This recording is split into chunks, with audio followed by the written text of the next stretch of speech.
Que la paix de Dieu soit avec vous. Je me présente Suleiman Ado Kanta, étudiant en Master 2 économétrie appliquée à l'Université Allion Diop de Bombay.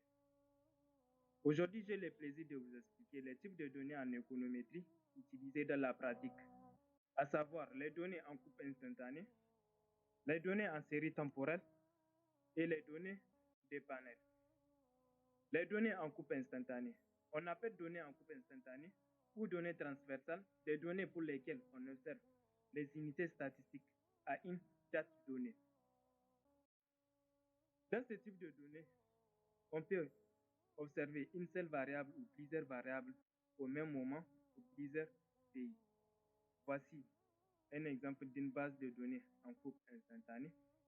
Ici, nous avons les données d'une seule variable PIB et pour plusieurs pays sur l'année 2020. Les données en série temporelle. On appelle données en série temporelle ou série chronologique des données pour lesquelles on observe un seul sujet à plusieurs intervalles de temps. Dans ce type de données, nous avons la possibilité de s'intéresser à l'évolution d'une seule variable pour plusieurs pays et sur plusieurs années. Voici un exemple d'une base de données en série temporelle pour une seule variable, le PIB, pour plusieurs pays et sur une période de 1998 à 2007. Ou bien nous avons la possibilité de s'intéresser à un pays particulier pour lequel on va observer l'évolution d'une ou plusieurs variables et sur plusieurs périodes.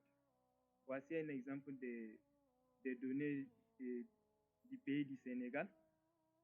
Nous avons des indicateurs GDP, PIB ou PIB et les taux d'inflation.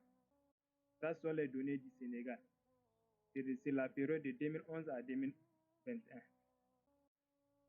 Maintenant, les données des panels. On appelle données des panels des données qui comprennent plusieurs observations au cours du temps pour un même individu statistique. Dans ce type de données, on s'intéresse à l'évolution de plusieurs indicateurs pour plusieurs pays et sur plusieurs années. Voici un exemple de données de panel. Ici, nous avons 4 indicateurs et pour plusieurs pays et sur une période de 2010 à 2021.